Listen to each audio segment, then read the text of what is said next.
saying? Welcome to No Ideas Original Sports. I'm here with Theo and Reem. How y'all doing this week? Oh, it's good, bros. Doing good, doing good.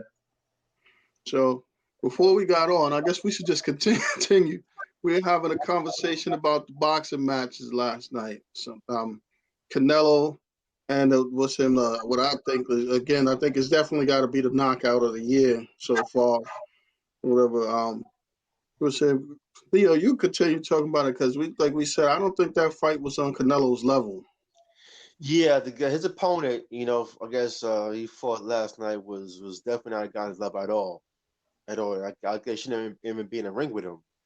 But Canelo has his own business now, kind of promotions, just trying to get that bag, just trying to be active, so to speak.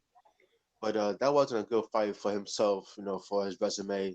It didn't look good, and the guy wasn't on his level at all. The guy was top in the third round, was throwing no punches, so he was done. Based on body shots too, as well. So Yeah, the guy can't even go 5 rounds with you. Third round, throwing the towel, and when he's corner throwing the towel, there was no complaints, no fight, like why you do this, why you do that. He didn't want it. But the level of comp was very low, and I'm not even mad at him about Canelo, but kind of disappointed at Canelo. Like you should know better than that, man.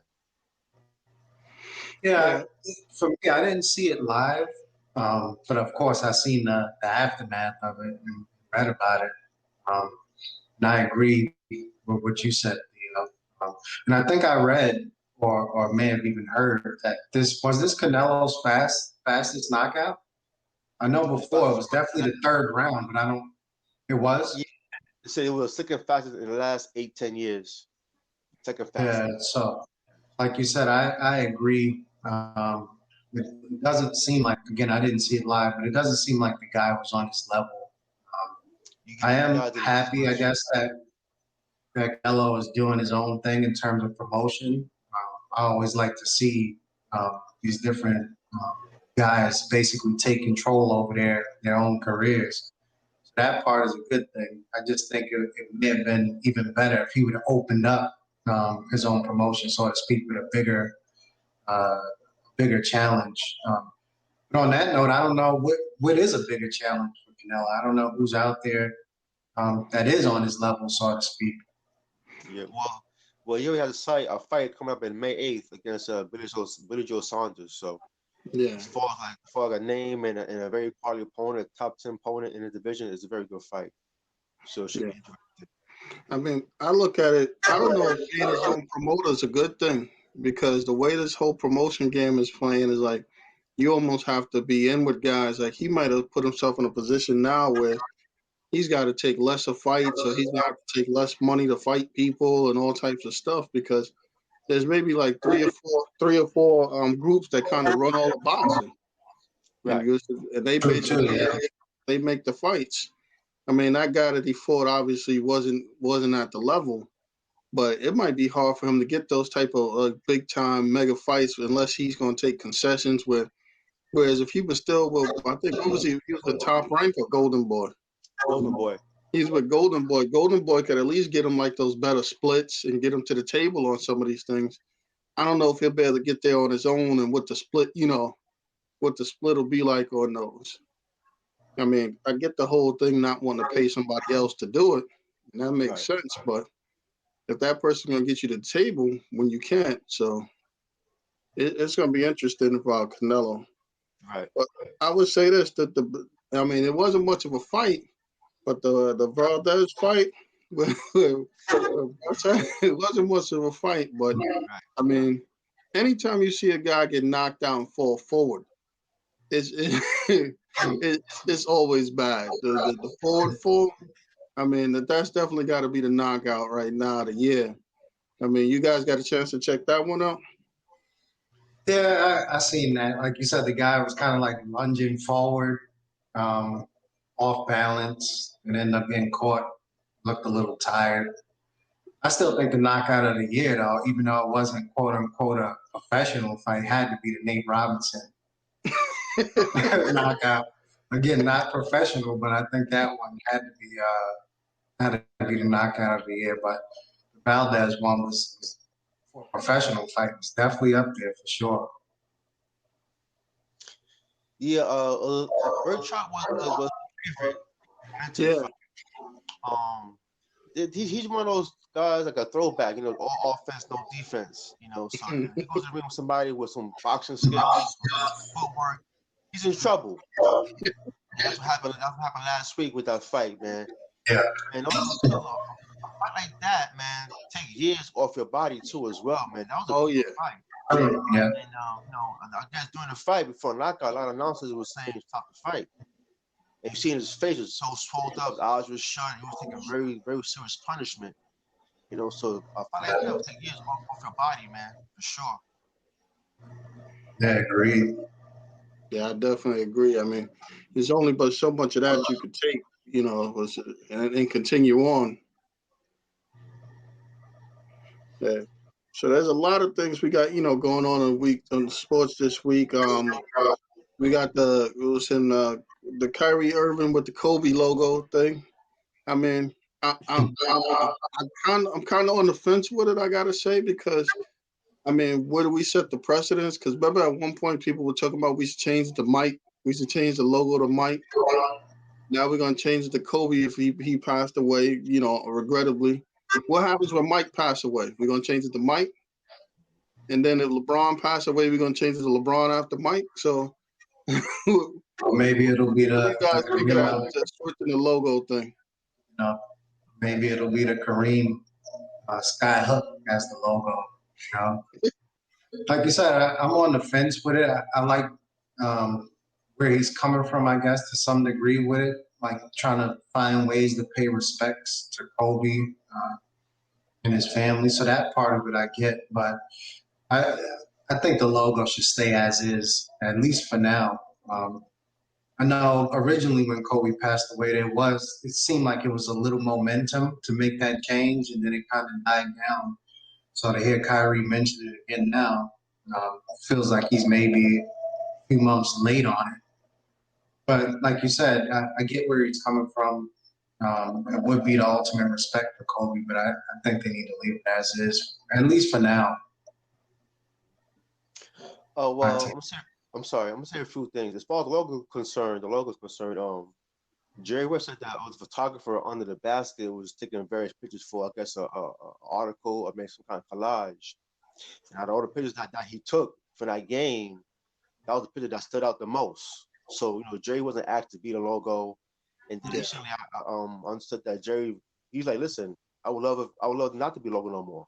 My time has come. It's been on for a long period of time. So he's happy to be on as well.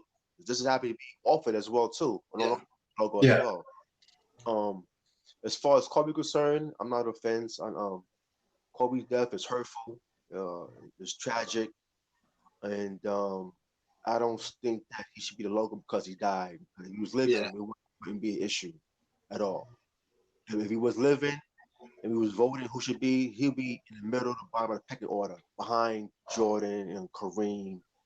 Maybe one like that, So, and plus too, if we make a logo, the first thing that will come to my mind is him passing away the way he passed. Yeah, that's true too. I want to be the first image that I have of him when I see the logo on somebody's jersey in the streets, in the park, or on TV. But even that, if there will be a change, it should be Michael Jordan, and I think it's fit Michael Jordan. What I would say add on to is that maybe the league could name the All-Star Game MVP trophy. Yeah. Kobe Bryant trophy like that. Have got at the end of the game, guys get real competitive and want to win. So you put Kobe Bryant name that trophy, the All-Star Game, Kobe Bryant All-Star Game trophy MVP. They're gonna fight for that, man. And plus, did they make that change? Huh? Did they make that change or? I don't think so. No. Plus the environment, the All-Star Weekend is a good atmosphere. Family atmosphere, what I'm saying, to celebrate his life. He died, give or take, around that time too as well. But the environment is fitting, it makes sense. And I'm not opposed to that at all. But I'm more opposed to him being the logo. But as far as naming the All-Star Game MVP trophy, Kobe Bryant, I'm all for that. Yeah, for some reason I thought they did. I agree with you. I think I will feel better with them naming an award after him than the logo. I mean, like the All-Star game MVP, and you know what they always talk about? You know how they always talk about the whole situation of the league MVP versus the most the most important versus the most valuable player. If you wanted to come up with another award that just like rewarded somebody for statistics or something, or any type of award or something, that would be better than being a logo. Because the logo, I mean, I think once you start changing it, it's gonna start this whole thing, and like you said, you don't want to make the logo based on somebody passing away or something, because it turns from a logo to kind of like a memorial or something, and that's Yeah. not the best way to make it. Maybe have like the scoring champion, like whoever leads the league in scoring wins a Kobe Bryant award or something, right? Since he was known for obviously for scoring. Right. So maybe something like that. Whoever leads the league in scoring gets some type of Kobe Bryant awards. I think that's a more respectful way to do it, like you said, Theo, than naming um, changing the logo to Kobe Bryant, because then, like you said, Kenyatta, it almost gives that memorial feel to it. Mm-hmm. That's not necessarily the way I want to remember Kobe. Right. Yeah. Yeah. Just to transition, we started talking about like the All-Star game and the All-Star awards. I mean, a different thing. I would say this: I'm happy to hear that Julius Randle made the All-Star game. I think he deserved it. I think the coaches did a good job of getting him in there. Sometimes they get it wrong, but I think in this case they got it right. What do you guys think? Yeah, as a Knicks fan, I'm used to disappointment, so to speak. So I was, as much as I wanted Randall in, I was already kind of setting myself up for that disappointment again. But I was excited to see him get the nod. Um, I thought maybe if anybody they would, and he ended up getting in as well. But I thought maybe they would pick like Sabonis over Randall, given that they play like the same positions, and I thought maybe Sabonis would get in over him, but I was excited to see Randall get in. And it's strange for me to say that because as a Knicks fan last year, I went from wanting to see Randall get traded to hoping we keep him now. And not just because he made the All-Star game, even if he did make the All-Star game, the guy has just completely, under Thibs, transformed his game. He's playing a lot more unselfish, a lot more productive in terms of efficiency, getting his teammates involved. So, yeah, like you said, I think they got it right this time with Randall making the All-Star game. And as a side note, I was also happy to see Levine get in as well. That was good to see. Yeah, Reem, you're on point as usual. I can't add much to what you just said. As a Knicks fan, I'm very happy to see a Knicks jersey in the All-Star game. Very happy with that. He's definitely deserving. If he didn't make the team, he was still deserving on how he played. But as you just said, you said a lot of great things. I can't add on to what you just said, but the Knicks fan, I'm happy for him. Sabonis is deserving too as well. But maybe even Levine is also deserving as well. Maybe this should extend the roster to maybe 15 players. Is it 12 now? Is it 15? Yeah, I think it's 12. I think it's 12 there. Yeah, maybe you know what? Maybe make it 15 because it's too many talented guys who's playing great who's deserving of both sides of the conference. Yeah. So even though guys might not play a lot of minutes here and there, but at least your name is recognized for having a great first half. You're on a team and roster. So listen, a guy like me, I would love to get 5 minutes and be an all-star to the bench and root for Reed and Kenyatta to win the game. I wouldn't mind. Yeah, I would agree. Maybe the guys might in the future should do that. Add for more roster spots to the all-star. I agree with you. I definitely agree with you, Steve. I think it's funny too. I think that a lot of times too, some of these guys it means something too, because I think some of these guys having their contracts, if they make it certain levels and certain things, they get rewarded too. So when you on the fringe and you just not getting in and stuff like that, I'm sure it hurts. Like Zach LaVine getting in from a numbers perspective, you could see that, but I wouldn't have been surprised if he didn't get in. Same thing with Randall. I mean, if you look at the company he's in, as far as like, his statistics, it's like a no-brainer. But again, it's one of those things where I think to some extent, like you get a lot of guys that get kind of grandfathered into the game, and stuff like that. But if you look at it again with that expanded roster, I mean, it's kind of hard to say like a guy like Trae Young that's averaging like 27 points and I think 9 assists that he's not in the game. I think it's more so about that roster limit and stuff like that. And I do think that they look at, which they should. I do think they look like at how your team's trending. So the Knicks are going in the right direction. Atlanta's kind of stagnant. You know, they're not as consistent as the Knicks. So I think, you know, winning or at least moving in the right direction does count. Is there any guys that you guys think were like clearly like all-star snubs? Because I had a person at work tell me that they thought Mike Conley should have made it. And I looked at him, I'm like, I don't understand what was this whole, you know, whole campaign for Mike Conley. I mean, I personally don't see who he could like. When somebody tells me that somebody else should have made it, my answer is always so who shouldn't have made it so that person could make it. Yeah, I think Mike Conley getting in. And again, Mike Conley's having a good year. He's playing for the team with the best record in the league so far.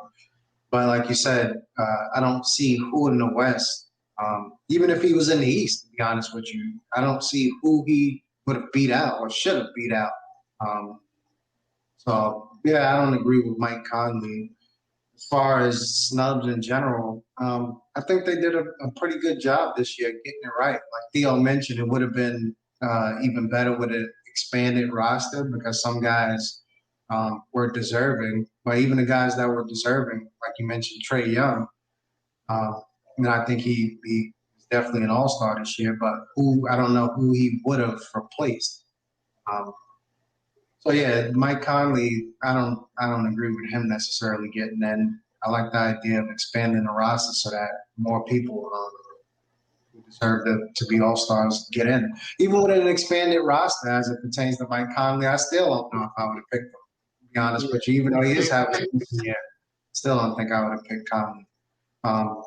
Another thing I found interesting was supposedly as KD's replacement, they reached out to Jimmy Butler, from my understanding, and Jimmy Butler supposedly turned it down because he felt Adebayo should have been there. And to be honest with you, I don't think either one of them should have been there. Again, Adebayo has been playing good, but I don't know, unless you're just grandfathering him in from last year because he had a hell of a year, who should he have beat out? Because I wouldn't have picked him over Randall or Sabonis this year, Adebayo. So yeah, it's always interesting with some of these all-star opens and stuff. I mean, for me, I think there's something missing there. Like Jimmy Butler, shouldn't you have to play a certain amount of games to even qualify to play in the All-Star game? I would agree. Yeah, I would think so. Yeah, I would agree with that. You know, as I get older in talking sports, as I get older in life, I learned how to not talk sports with everybody. I learned Good point. Work good. And a guy like who thinks Mike Conley thinks who deserves to be there, I'm not talking to him sportsman no more. Him or her. Tell him that, but I will make an effort to avoid talking sports with that person. You know, that being said, maybe Chris Middleton, he's been playing pretty good. Chris Middleton, I like him. Yeah. I don't think Bam is. I don't think Butler deserving. But one guy I would say Chris Middleton. He's been very consistent, having a good year. Yeah. And I ask you guys a quick question, real quick. Let's say if they did have 15 openings, does Lonzo Ball, does Melo Ball make sense? You know what's funny? Now that you bring that up, thinking about that team, I don't know if LaMelo makes it. If it's 15, does he get 15, in? If from an interest standpoint, he might. But if you look at it, you look at those numbers. Nobody mentioned Terry Rozier or Gordon Hayward. Right. That's and true they both too. got Yeah. good numbers too. Mm-hmm. I would put them ahead of Bam, and Jimmy Butler too. Agreed. Yeah, agreed. And yeah, forget about Mike Conley. I don't know why. You know what I'm saying? Respect to that, you know, but you know, I can't talk to you no more about sports. Yeah, Mike Conley. I don't. Yeah. I mean, that's got to be one of those. That would have to be one of those like your team is winning. Let's give them extra all-stars. Right. But, yeah, I would agree. That's almost like the opposite of what happened to Levine a couple of times, and Bradley Beal, where they were penalized for being on losing teams. Losing teams, yeah. It's the exact opposite. Now we want to over reward guys for being on winning teams. Right. You know what? Can you hold up before you change subject? I'm not saying he's deserving, but he's playing well. We think about that kid point guard for the Bulls. He played from North Carolina. Kobe White.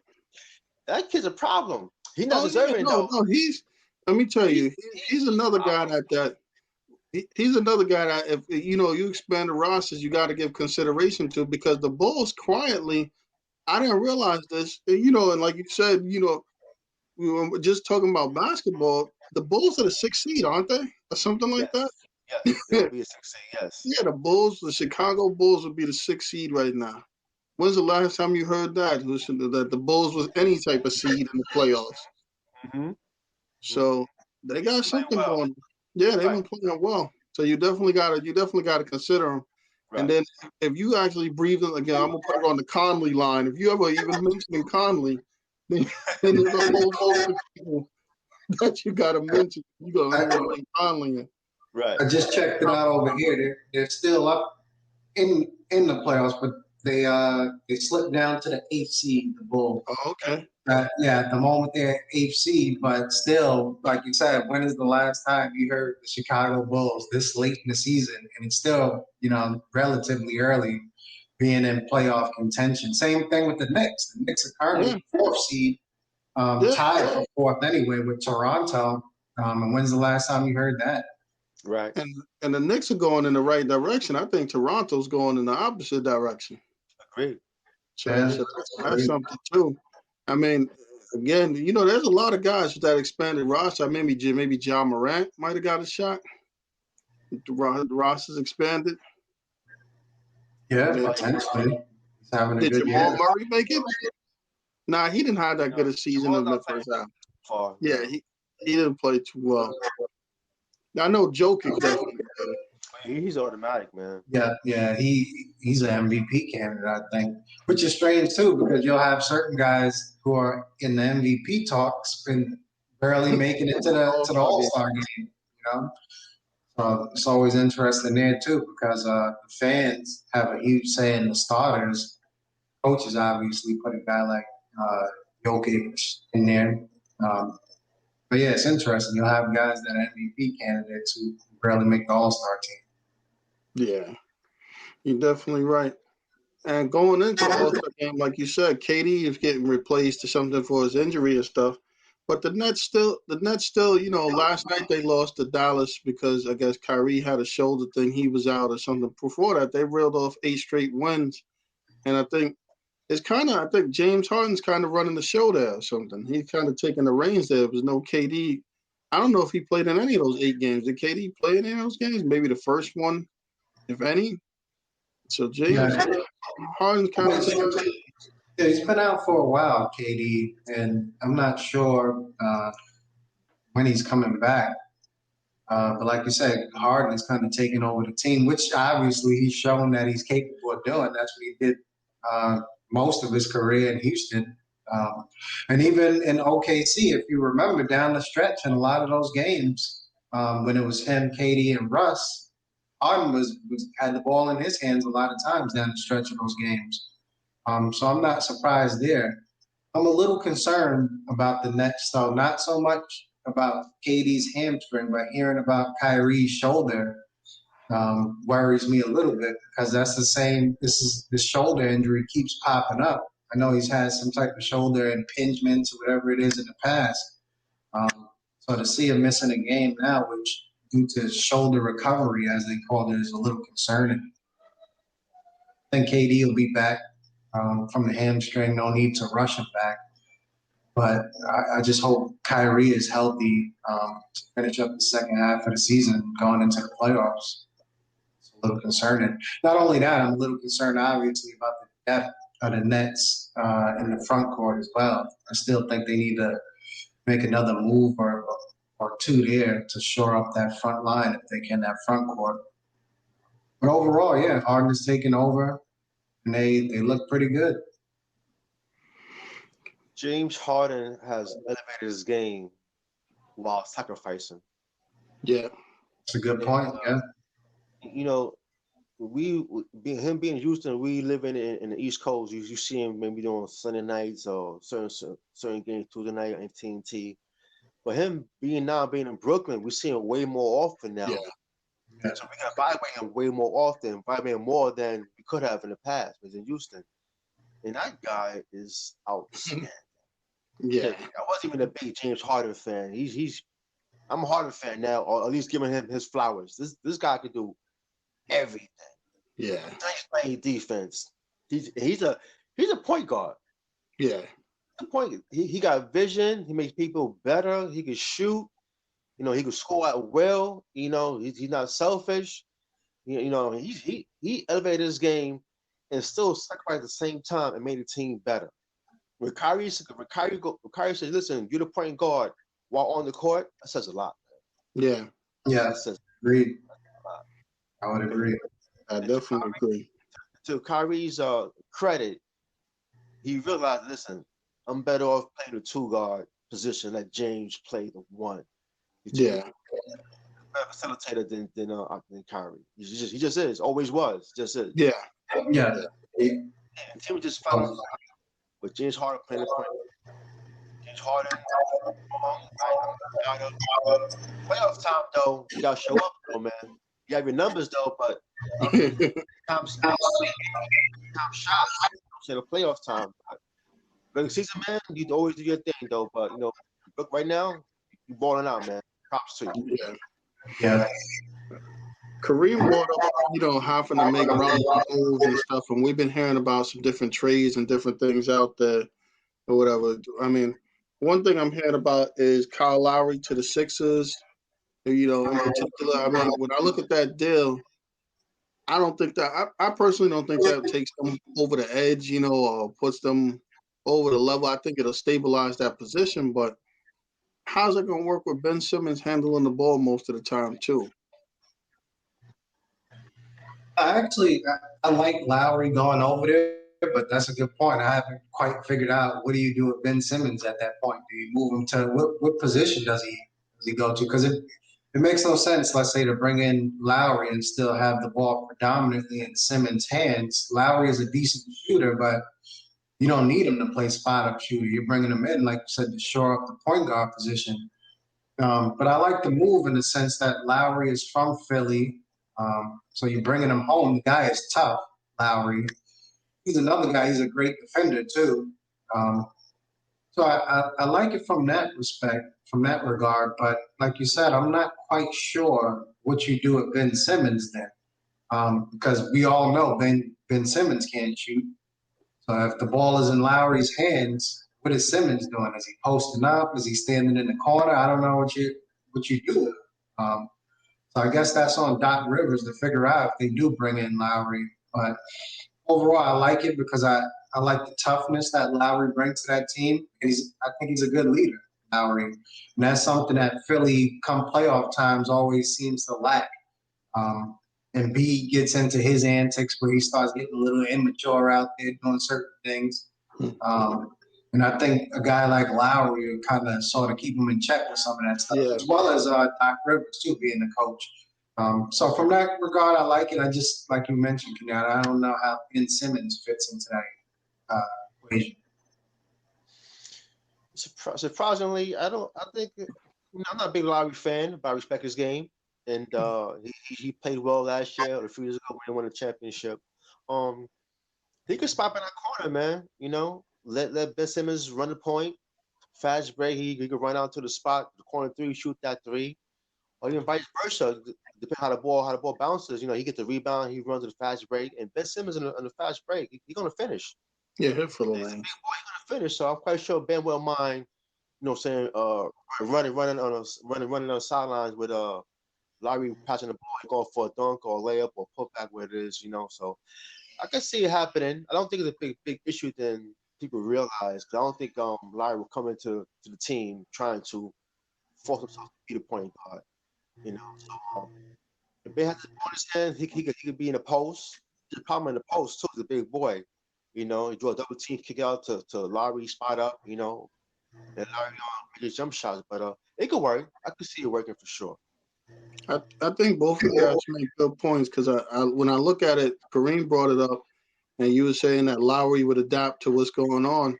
I think what Lowry probably would bring to them is similar to what Jimmy Butler did. If Jimmy Butler was getting statistics, but at the same time, he was keeping the team together and kind of controlling these guys and reining them in and stuff like that. So Lowry could do that. And then again, like you said, I don't think Lowry's going to go out there and try to assert himself and say, I'm the point guard. So he pretty much would get in wherever he fit in.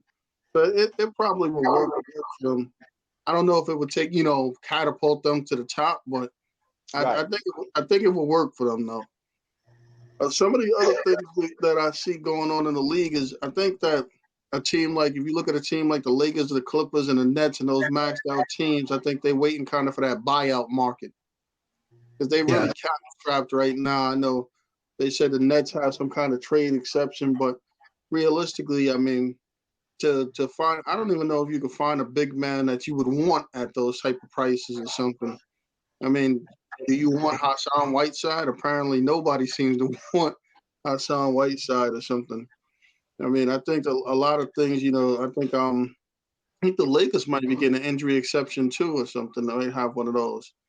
So I think you'll see a lot more in the buyout market. I don't know if I heard an interesting one this week too about the Knicks considering whether they should trade for Andre Drummond and whether he fit in with the chemistry of the team or whatever. I don't know if I don't personally just know how that would work.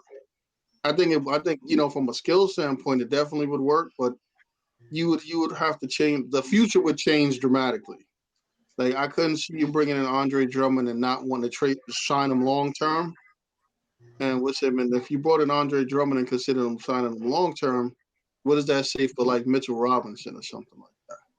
One thing with the Knicks, from reading the headlines pretty much every hour on the hour, we're pretty much at this point interested in everybody. Before logging on, I heard Woj put something out saying that we were on the verge of attempting to trade for Oladipo, which I don't mind. I think Oladipo is a two-way player. He would add a lot to the team at the two, to slide RJ to the three. Then there was the CJ McCollum rumors out there, Zach LaVine, Bradley Beal. Like you mentioned, Andre Drummond. You go down the line. Anybody who may be available is on the Knicks' radar at this point. But as it pertains to Drummond in particular, I like the idea of it in the sense that I think Mitchell Robinson is a young, up-and-coming center. I don't know if he'll ever statistically be as good as Drummond. I don't see Mitch averaging 17, 18 points and 15 rebounds, for a season. I don't know if I see that from him. And I don't know if on the Knicks roster, if you build it out the right way, you need to see that from him. I think you just need the rim protection and rebounding for the most part. And then on the offensive end, him just dive into the hole for hoops here and there. I think that's good enough. But if you bring Drummond in, one of the reasons why I do like it is I've watched some games, go back to the first game against the Pacers to start the season out, and I seen Sabonis just completely bullying Mitch down there. So I think Mitch has to get stronger if we do keep him to contend with some of the big boys. I think like Embiid pushes him around a bit. He does to a lot of people. But Drummond, I think, is a little stronger down there, so I don't know if he'll be able to do that to Drummond. And that's one of the adjustments we made. If you notice, when we play the Pacers now, we put Randall on Sabonis, right, who's a lot stronger, and he can't barrel through Randall's chest, which is why we won the last two games. So I think Drummond helps out there in terms of physicality in the paint. I also like him because he's from New York, right? He's from Mount Vernon, so to see a guy come home I think he's a borderline all-star type of talent. To see him come home and play for the Knicks is exciting. The guy grew up as a Knicks fan.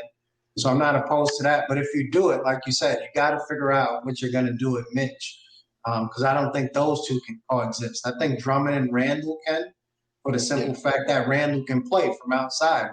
Randall has a perimeter game. He posts up a good amount, but he also can knock down the mid-range and three. So I think they can coexist.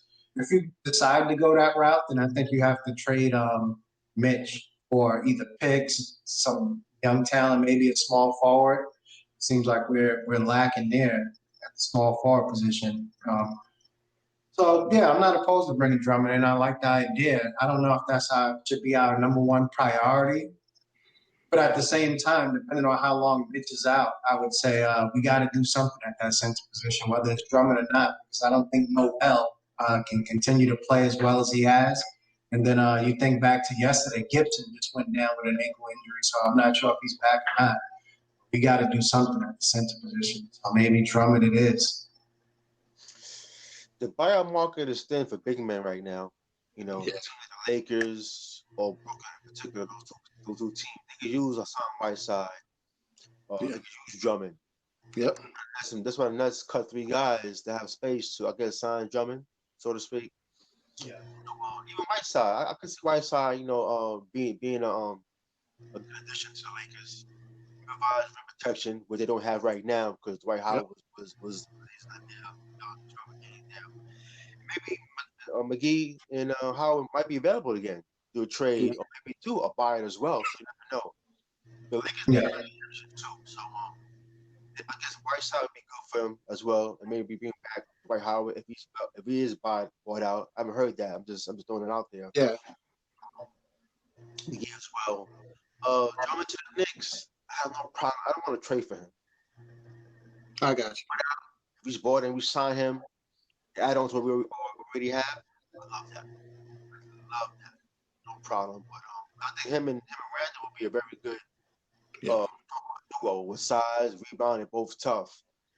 So with him on the front line, but trading for him, I really don't want to do that. Maybe because I like Mitch a lot. I want Obi Toppin, but then again, he's a rookie, so give him a chance. So if I have my perfect scenario, I'd rather him get opted out and sign through free agency.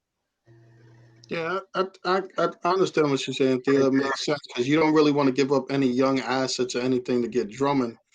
Because if you do, you're locked in. You give up assets for him, you have to sign them. You can't just give up players and and stuff and then let them go, because then you're gonna hit a lot of heat for that one. Mm-hmm. But if you wait till after the season and you sign them, it's a little different. And then you got a different situation that you have kind of like the upper hand in that one. Right. I think the only thing that we've been burned with in the past is waiting for these guys to come to us versus going out and getting them. That's the only thing I'm concerned about is you let them hit that market, let a couple of teams sit down and get in his ear. There's a chance we may not get him, which I wouldn't be necessarily disappointed about because I don't think we quote unquote need Drummond with Mitch there. But whoever we're going after, I think we're probably going to have to get one of these type of guys via trade, unfortunately, because I don't think we could continue to rely on free agency. We're only setting ourselves up for failure. But I do think there is now probably a better chance than ever for us to get one of these guys through free agency because, like you said, we're kind of trending in the right direction. That's appealing to these free agents. So I think that helps out. I think right now, I think a guy like what would be good for all of these teams we're mentioning? A guy like Robin Lopez. That if you brought him in, you could still have Mitch be the starter. Robin Lopez is used to being a backup and stuff like that. He comes in, he provides some toughness, rebounds, defends, and he's not necessarily looking to be a scorer. So if you could find a guy like that, I don't know if Washington's willing to part with him, but that's kind of like the ideal guy, I guess, for all of these teams. The guy to come in and do the dirty work that doesn't necessarily want to get shots. So that would be an ideal type of guy. Another big that's supposedly available, not so much on the buyout market, is Miles Turner, right? Wow. Because I don't think the Pacers extended him. Right? I don't believe he's on an extension, and if he is, I think they're kind of looking at Sabonis as a potential starter at the center position. So I think Miles Turner is supposedly available too, and he's leading the league in blocks. So a team that needs some rim protection, if you have a few assets, may want to look that way. Who knows? Maybe the Nets can somehow get in on that by dangling Spencer Dinwiddie out there. Supposedly Dinwiddie's available in a trade to potentially bring in a big, which makes sense because you don't need Dinwiddie as much as you needed him before in the Nets. So he's another big that may be available. Turner. How about this, guys? I want you guys' opinion on this real quick. Obi Toppin, Mitchell Robinson, and #1 pick for Karl Anthony Towns. You know what? If I could get that done, I would love to do that. That would be great. I think, to tell you the truth, I don't think, even if they were to do the deal, I don't think it would take much more than that. You understand what I mean? The crazy thing is, that's one of the rumors that I didn't hear what pieces would potentially be involved, but that's supposedly one of the things that the Knicks are looking into, because again, we're looking into everybody. But Towns is on that list. And I also heard, as it pertains to the Victor Oladipo thing, the reason why he's available is because Houston tried to offer him a 2-year extension for the max that they could, which was, I believe, $45 million, and he turned it down because he wants obviously a longer-term deal. So now he's definitely available because they tried to offer him the extension, and he said thanks but no thanks. But yeah, as it pertains to Towns, I would do that deal in a heartbeat. Yeah. He's another guy you're essentially bringing home because he's from New Jersey. Yeah. I grew up a Knicks fan, so I would love Towns in the Knicks uniform. I mean, on the Oladipo thing, I think some of these guys are really overvaluing themselves. Like, I mean, yeah, I think he's gonna hurt himself. If he got a 2-year, $45 million offer, I mean, he gonna go out there and get a 4-year, $60 million offer. Like, I don't know what he's thinking. I couldn't see a team giving him no $525 million deal. A guy that's first season off an injury. That granted, I mean, he's a really good player, but he's not irreplaceable. Like, you don't pay a guy $25 million to do what you could probably get in another. Like, I'll give you a perfect example. Quigley's a rookie, right? I'm just using him as an example, right? And he's probably making like $2 million. Is Oladipo $23 million better than him? I mean, if you look at all the guards on the Knicks, is he $23 million better than Alec Burks? So when he is better than those guys, but I wouldn't say $23 million worth. I do think Victor Oladipo he would be a great addition to the Knicks, I would say, because he's a two-way player. So I think he would fit in perfectly with Tibbs. He plays both ends of the court. He would immediately come in and probably be one of our best perimeter defenders. So another thing I like about him is Oladipo could create his own shot as well. I got a proposal for you then. Think of this one. Oladipo is looking for $25 million per. It looks like it's got to be, because if they offered him 22 and a half, it's got to be like 25. You know that Zach LaVine's deal is only for $18 million per, right? Would you take Oladipo over Zach LaVine? No. I wouldn't. The only thing with Zach LaVine, and as excited as I was that he made the All-Star game, because I think he's deserving, by doing so, the price for him went up. Oh, yeah. So now if you're the Knicks and you're trying to engage with Chicago on a trade to somehow pry him away, price went up dramatically, given that this guy is an All-Star now. That's true. That being said, Zach LaVine, the last year of his deal is next year. So he's got to be in that same boat where he's going to have that money. Yeah, he's going to get that money.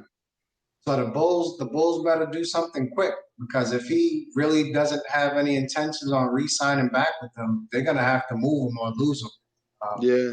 I think a lot of these teams that's going to be an issue for them, because you got guys coming to their own at the right time. So you think about it, Chicago's kind of caught. They're moving forward and stuff, and they're growing. And now you're going to come down to, do we scrap this whole thing and start from the beginning, or do we pay him the money? And plus, if they let him get to unrestricted, they're not going to even have that option. Yeah, Exactly. He's out. I don't see him. Well, you got to I don't figure see somebody eventually is going to take OKC's money. Yeah, somebody's going to take their money because they got no salaries. They got Al Horford, who'll probably be traded next year because he's in the end of that contract, and no other salaries. So they could easily go out there and build a team in 1 year just because they could take on some salaries. They got pieces too, because the point guard.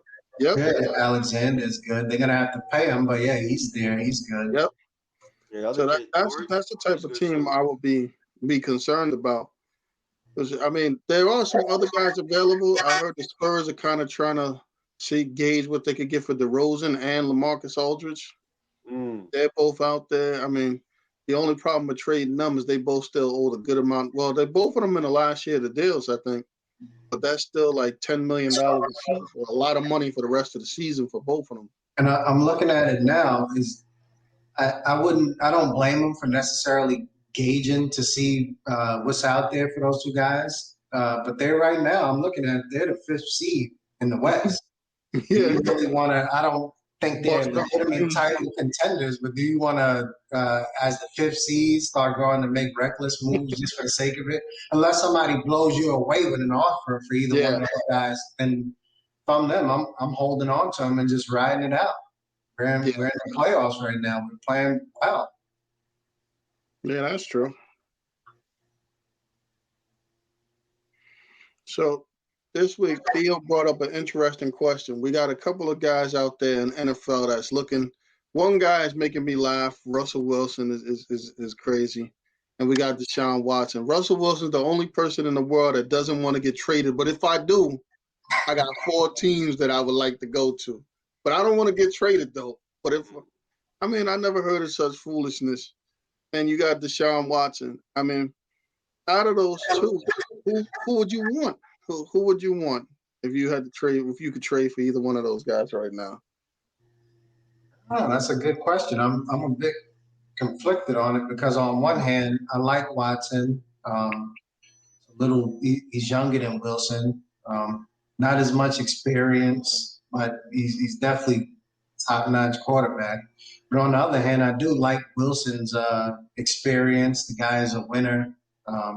And they have similar type of talent in terms of being able to get out of the pocket and stuff like that, throw the ball down the field. So I like them both. That's a tough decision. As a Jets fan, I'll take either one. To be honest with you, beggars can't be choosers. But if I had to pick, I would probably go with Wilson. If I had to pick, but I like them both. I would take either one in a heartbeat. I would go with Russ. I think Deshaun had his moments to win some playoff games, and he really hasn't. Maybe has one to regulation, I guess say. Russ is just a winner, man. Russ has carried a team more than Deshaun has. It has. I mean, Hopkins is way better than Lockett for receiving wise. So Russ had less help from the receiver position than Deshaun has. Deshaun has Stills, and he had a few other guys as well. He even had a running game. But right now, even though Russ is older, I'll go with Russ based on what he's proven. He's proven more than what Deshaun has right now in his career. The only reason why I would consider maybe going with Deshaun is because Russ has taken a lot of hits. So what's him?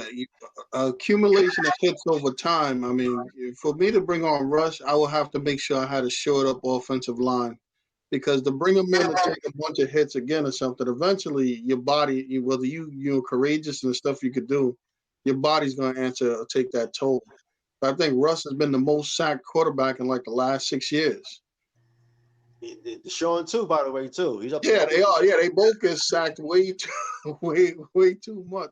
Right. And it is like in a situation where if you want to win right now, you taking Russ. That's not even I don't even think that's debatable because if he, like you said, he's a winner. He knows how to do it. He's proved they can do it. But my only concern would be whether like, well, let's say a team like the Jets, we'd have to draft another tackle or something to go with Becton to make sure this man could stand up, because we couldn't even hold Sam Darnold up. So, so I wouldn't want to bring him in there just to get sacked a bunch of times. I would love to see him get out there and be able to play, the way we know he's capable of. Because in the beginning of the season last year, we could go back and see, I thought he was the MVP. I thought he was clearly the MVP of the league. And then it seemed like the offensive line deteriorated. I don't know if somebody got hurt or whatever or something. And he's running for his life for the last 8 games or something. So it comes down to, like, if we get somebody to protect him, or any team has somebody, if he can go to a team that has somebody decent to protect him, he'll probably be the MVP of the league. Yeah, I would agree. One of the reasons, and both touched on it, that I like him on the Jets is even if they didn't necessarily win a Super Bowl or anything like that, I think he'll change the culture of that franchise, I would say, given that he's a winner. Again, I think Watson can do the same, but Wilson being a proven winner, stuff like that, I think he would change the culture. That being said, in terms of production on the Jets, I don't care who we bring in, we got to get some offensive weapons. You could bring in Peyton Manning in his prime, but no weapons around him. I don't know, how well he'll produce. So no matter who's shooting up for the Jets at the quarterback position next season, we got to get some offensive talent, which is a little scary in a sense, given that Saleh is another defensive-minded guy, which is great and all, but at the same time, at some point, we got to get offensive talent. No running back, no real, in my opinion, number one receiver on the team. Something has to change at some point on that side of the ball. Yeah, I think Saleh and Deshaun have a history together. They're close friends from previous from college, maybe. I'm not quite sure how far they go back, but I think Saleh is aware that the team's weakness is more offense than defense. Yeah. He's a very proven defensive-minded person, so he's already in place on defense, so that's really not the issue. So I'm quite sure he's ready to focus more on offense and get some more younger legs on offense. Yeah, because some of these, like, just looking at different through mock drafts and stuff, the court they don't. I mean, I don't. I watched they got the Jets right now. I do think that this guy's era's over as the quarterback. They got the Jets possibly taking Wilson. I think his name is Zach Wilson from BYU. Very good quarterback. Yeah, I think he's good. Yeah, I think he's good. And then they actually have the Jets going offense again and taking, I think, Najee Harris from Alabama, I think, or something like that, the running back. That's good. That's good. That would change. I think, Theo, you brought it up a while back where you mentioned even if we kept Donald, using the 2 picks we have on both of the Alabama, the wide receiver and running back. Yeah. I wouldn't be opposed to that either. Keep Donald, because I think we need that much help on the offensive side of the ball. So I wouldn't even be opposed to what Theo mentioned a while back. I'd pick on the receiver and running back from Alabama. You know what happens there, right? If you at least get the talent around, let's say Donald's not the answer, you can always get rid of him and get another guy next year. So you got to get one of the two. You got to either get the quarterback or you got to get the talent, or a combination of both. Right. Because if you stick with Darnold, nobody wants to hear that he never got the talent around him stuff. They never gave him the receivers or the running back. If you can't, I watched him. He just can't make certain throws. Like I think one of the things starts with a quarterback for a playbook is you got to be able to make all the throws. If you can make all the throws, it makes the offense a lot easier to go through. But if you can't get the ball down to, like, I've watched some of those games. Remember when we had Anderson on the Jets? There's plenty of times that if he had a different quarterback, that those would have been touchdowns instead of 45-yard passes. Yeah, I got to slow up, catch the ball back here, as opposed to stride forward and keep going. I don't know if he has the arm strength, but I do know, like Bill was saying, the Wilson kid's got like tremendous arm strength. So the scary you guys, what do you think about there's a debate about Wilson and Justin Fields, right? And the debate is Wilson looked really good, but the competition that he faced was different than what Justin Fields faced. What do you think of that? I guess the first thing I want to touch on the Donald thing one more time is what was scary is you said about his arm strength. That was a bit scary, right? That he can't make all the throws. And I'd say it's scary because he also can't make any of the reads. Really, that's the rap on him, right? Is that he stares down his number one receiver, and if that guy is not open, then it's a busted play. He can't go to his second and third option. So that's a little scary as it pertains to Donald. Which brings to the next point, like you said, with Wilson and Fields, is all I know is I want a guy who can go through his progressions. I don't care who it is. We got to get a guy in there who could at least move a little bit, who's not like a pocket passer, or at least not strictly a pocket passer, especially given our offensive line at the moment. So we need a guy who's mobile, and we also need a guy who can go through progressions. If Wilson, I haven't seen enough footage on him, but if Wilson is a guy who has all the arm strength in the world, but he only can throw to the number one receiver, then I'll pass on him. Same thing with Fields. So whichever one can read defenses and hit the open man based on progressions, that's the guy I want personally. I like Wilson. I see him play a lot. I'm a fan of his. He can make all the throws. He stays in the pocket. He can scramble for. Yeah, he's pretty mobile. He can make a lot of passes. I'm a big fan of his. I wouldn't mind seeing the Jets draft him. I've seen reports where said his ceiling is more like Drew Brees. Nice. His ceiling with like a stronger arm. Justin Fields, I seen they said that they compared him to Dak Prescott with a stronger arm. What you guys feel, but in the end of the day, as far as competition is concerned, BYU was a good school. They play top guys all the time, man. So Okay. you're good, you're good. Look at Marcus Lawrence, Boise State. Yeah. You know what I'm saying? Good, man. It doesn't matter, man. The guy's a great talent. Philly's good. Go draft him. Yeah. Directly to the Dallas Cowboy fan.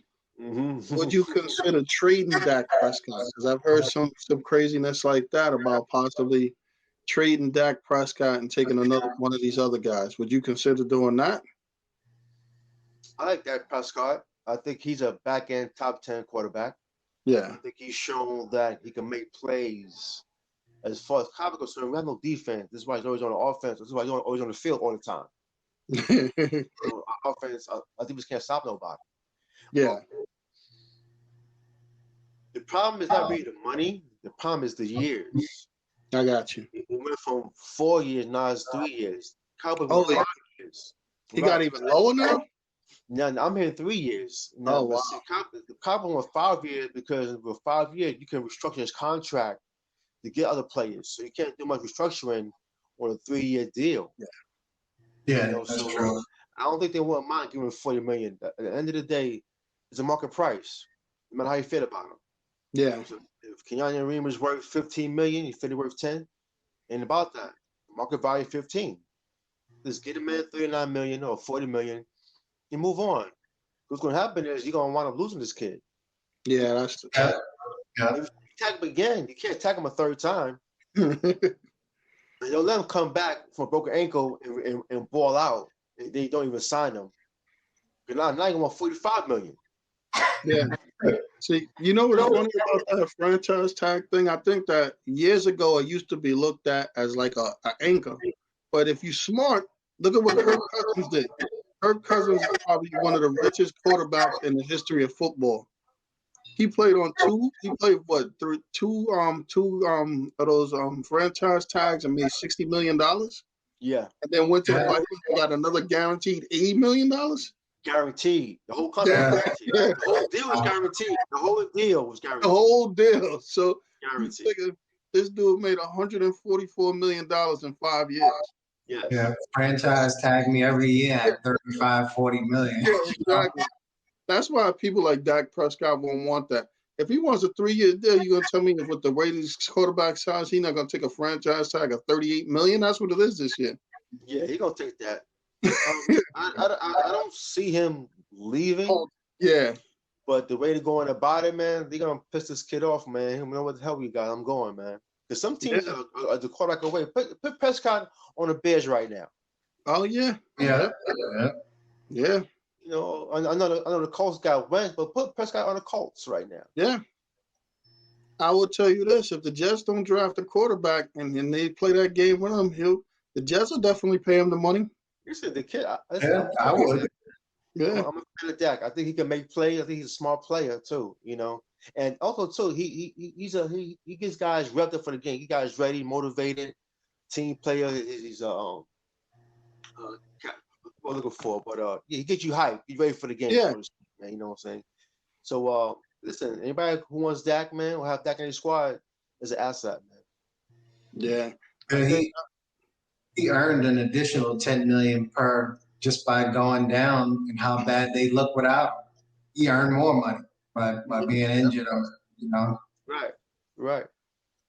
Yeah, he definitely did because he was another guy at the beginning of the season before he got hurt. He was up there for the MVP too. Easy. He was playing outstanding. Yep. And I like this too. For you guys move on. I would not trade Dak or Russ either, because I think Russ has 5 more years compared to Dak has 10 more years. Yeah, that's true. Yeah.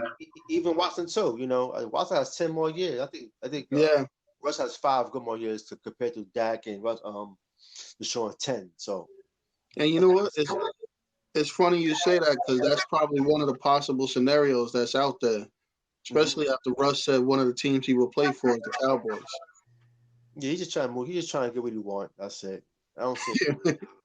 Yeah, some of his decisions are kind of crazy though. Wasn't it the Cowboys, the Saints, the Bears, I think?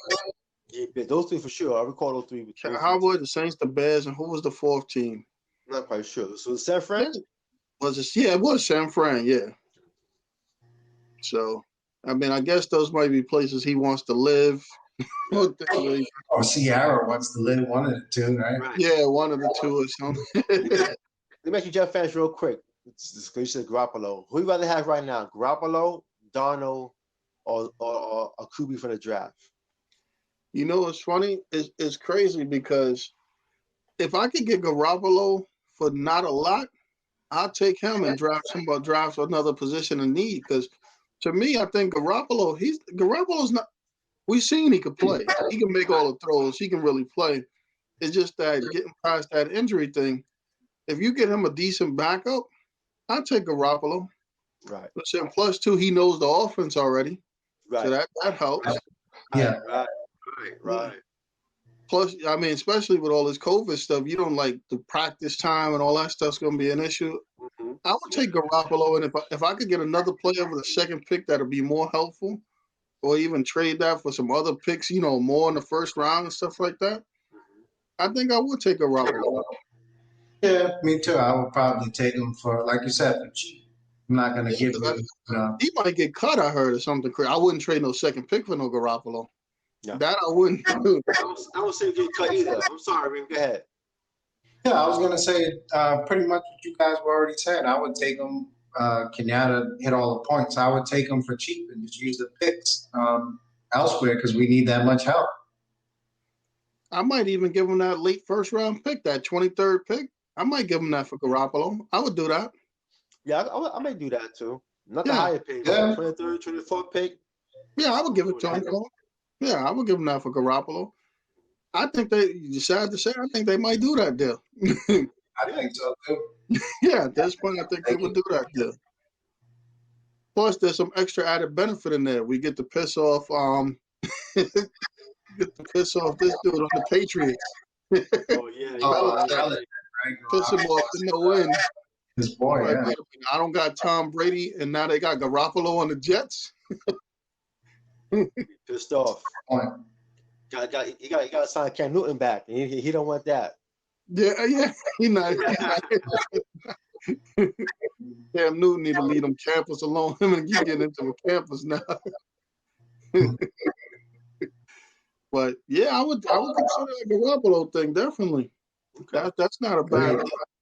I think there's going to be quite a few quarterbacks floating out there. I mean, I would tell you what. I don't see. He's too old. I don't even think I would trade the number 2 pick for him. Here's one for you guys. Would you trade the number 2 pick for Aaron Rodgers? How many years? If you could get some weapons, Okay. you go get Juju Schuster, who's out there. Yeah. You have Alabama. We'll get Pitts, then I may consider it though, but you gotta give him some weapons, man. Yeah. Harrison a bad boy, man. Harrison a bad boy though, but I don't think he fits chemistry wise, man. He's more of a me kind of guy, man. Yeah, he is. It seems like. Yeah, you don't want that guy, you know, saying with a new coach and undermining the coach and saying those things in the press conferences after a tough loss when he threw an interception and he's blaming the OC for calling the play. You know. Yeah. Aaron's dope, but character wise, I'm not quite sure. I gotta think on that. Yeah, that's true. Who's going to be the starter on the? I'm hearing that Jameis is the head right now the number 1 option on the Saints. That they're trying to work hard. They're waiting for Drew Brees to officially announce it so they can try to get Jameis to sign back. Makes sense to me. Like you keep mentioning, the guy put up great stats.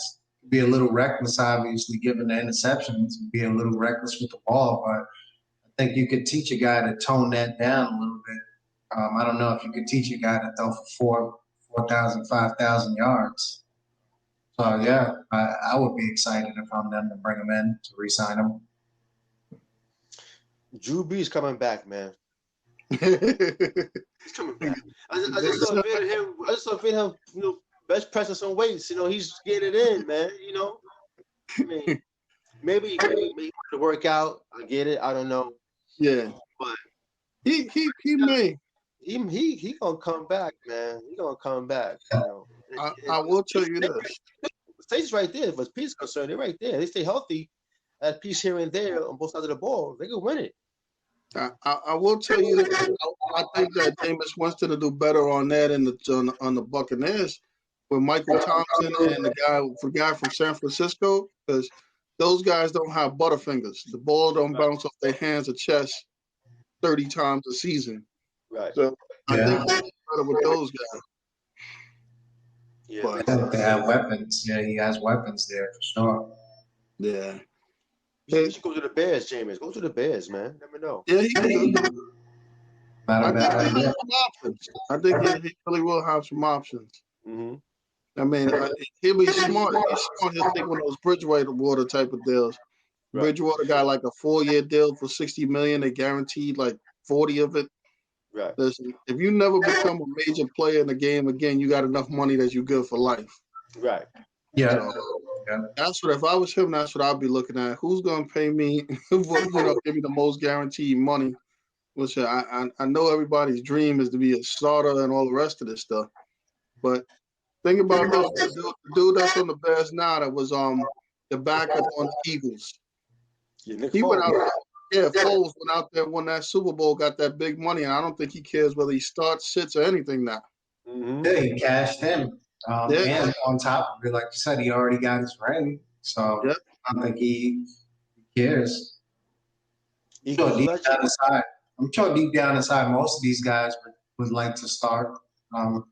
So I think in order to make it to this league and be successful, you have to believe in yourself. So I think they would like to start, but at the same time, I don't think he's losing any sleep over it. That's for sure.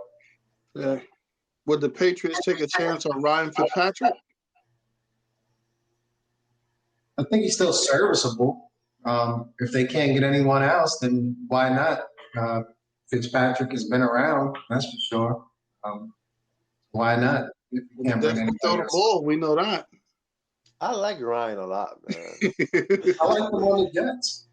Yeah, I like Ryan a lot. He's been on Miami. He's competitive.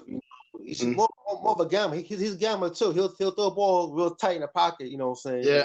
Fitting the ball. The passer should say. But if you get Ryan Fitzpatrick with a good O-line, you could control his attempts. You have him throw the ball 40 times through the game. You don't want that.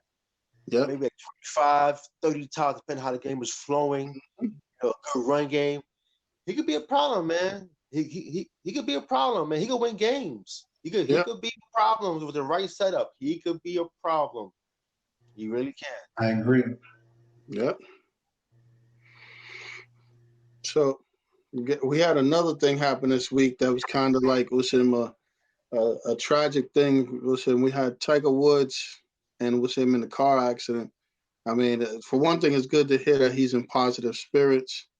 I mean, for the next thing, this is one thing I was glad to hear, because every time somebody gets in an accident or something else, or especially it seems like with Tiger Woods, it's always some kind of negativity around it. So I was glad to hear it didn't involve anything about alcohol or drugs or anything like that, because I'm sure that's the first thing that people would jump into when they first heard about it. Yeah, unfortunately, like you said, that's one of the things that came to mind for me. Then I started thinking a little more. I said, man, this happened at 7 o'clock in the morning. Tiger's, drinking at 7 o'clock in the morning. So then I said, maybe it's not that. But like you said, I'm glad it's not that. I'm glad he's alive. He's alive, given the circumstances, looking at the car. So just healthy recovery, hopefully, for him. And hopefully we see him back playing golf. And even if he never touches the field again, just him being able to be with his family, be with his kids, that's most important, I would say. So glad he's alive. Yes, I'm glad to know that there wasn't alcohol involved or drugs involved. Tiger Woods was barely golfing with a bad back before this car accident. He was barely playing golf on a daily basis. So to have two fractured legs and 2 pins in your ankles, and he broke a bone that I write down that connects your thigh bone and your hip bone. It's like the biggest bone in your body. Yeah. I heard it throughout the week. It's one of those bones that you really hear about. You really hear that it's broken. And he broke that. He fractured that too as well. Wow. He seriously injured himself. I personally don't think that he'll come back at all. But knowing Tiger is competitive, if he does come back, it'll be maybe 3-4 years. And he'll take a year off just on rehabbing alone, he said, his whole body. So give or take the injury he occurred in the car accident, his recurring back injury, he always having surgery, 4 or 5 surgery with his back. Yeah. Listen, Tiger, you're super rich. You're the best player ever in the sport. You got nothing to prove, man. Work on your body, get healthy, man. Maybe have a Tiger Woods tournament. Maybe become an announcer. You know what I'm saying? ESPN talk golf or something. Just relax, man. But you don't need to go back to the sport. You have nothing to prove, man. Yeah. Back before his car accident. I gotta agree with you. I mean, at this point, there's nothing for him to prove. There's no money to gain. There's nothing. And he broke like bones, like you said. People almost never break like the biggest bones in your body. And you go out there, he's never gonna feel the same, regardless whether he plays or not. He will never feel the same. Mm-hmm. So it would be years before he even tried to play again or something. Exactly. I mean, the only thing he's got going for him in this is that golf seems to be like an ageless game where you could be any age playing. That's the only thing he's got going for him. But why even put yourself through that? He had like you said, he had a back surgery like maybe a month before the car accident. Mm-hmm. I think that was his 5th back surgery or something like that. So one of many. Yeah, I don't understand. I think he was going to he was late for a video shoot with Drew Brees and the kid from the Chargers. They were saying the quarterback Herbert. Yeah. On a radio show when it first happened, he was late for a video shoot with Herbert and Drew Brees, man. Then he almost hit somebody when he peeled out. I know the day before they said he was playing golf with Dwayne Wade. Wow. Yeah. Yeah, he was playing with Dwayne Wade the day before. But it was nice today. It was nice today that I think they agreed to wear that red Tiger Woods red shirt for Sundays. Yeah, I did see that. Yeah, that was a good gesture that they did. Right. That was nice. He's a lot. Yeah. So, guys, again, it's always great talking to you. Any last words for you, Kareem or Theo, for this week? Just again, it's a pleasure being here with you guys to discuss sports, given circumstances we're living in today. So, just excited to be here for another week on the show. That's pretty much it for me. Yeah, I want to say rest in peace to Lewis Nix, the former player who was found dead in a hotel, I think. Young guy, 4 years in NFL. Very good college player with Notre Dame. I remember him in college. He was very good in college. Excellent. He played for Jaguars and Giants. And got the Texas by his body. That's it. So rest in peace to him. Hopefully not no foul play with his passing. And, so listen, man, you know me. I love the show, man. I do 2 hours of stuff, man. Go for it, man. Yeah, I forward to the show with you guys, man. And listen, man, you guys have a great weekend. See you guys next week, man. All right. Hey, for me, again, like you guys said, too, it was great talking to you guys. It's something we get to talk about stuff we enjoy, get to sports and different things like that. A lot of people don't do that. I put this on our IG page. Who had a quicker first step, Bernard King or James Worthy? Oh. Before we go, you know what? I mean, that's a tough one, man. That's a tough one because James Worthy, I think that was most of his game, that first step. Yeah. I'm gonna throw another guy in there, in that Dominique Wilkins. Oh yeah. Yeah. Oh yeah. Yeah. For sure. Yeah, because these guys wasn't the ball handling guys. Mm-hmm. I don't know. I will tell you this: if I had to say the most all around best player out of that, and people will be surprised, I'm gonna have to say Bernard King out of all around. Yeah. No question. Put Bernard King on LA team with Byron and Magic, Kareem and Michael Thompson, Rambis. Come on, man. Yeah. Remember, Worthy was deadly from 15 in. Yeah. Unlike Bernard King. Bernard King was from everywhere. Yeah, he could do everything. Mm-hmm. Right. Yeah, he could definitely do everything. Right. But again, guys, I enjoyed talking to you guys. We get to talk about everything. That's a good question, Theo. Listen, you're gonna have me thinking about that. I'm gonna come up with one next week. One next week to throw out there. Hey, thanks a lot, guys. Listen, I'll talk to you guys again next week. Yes, sir. Enjoy, fellas. One.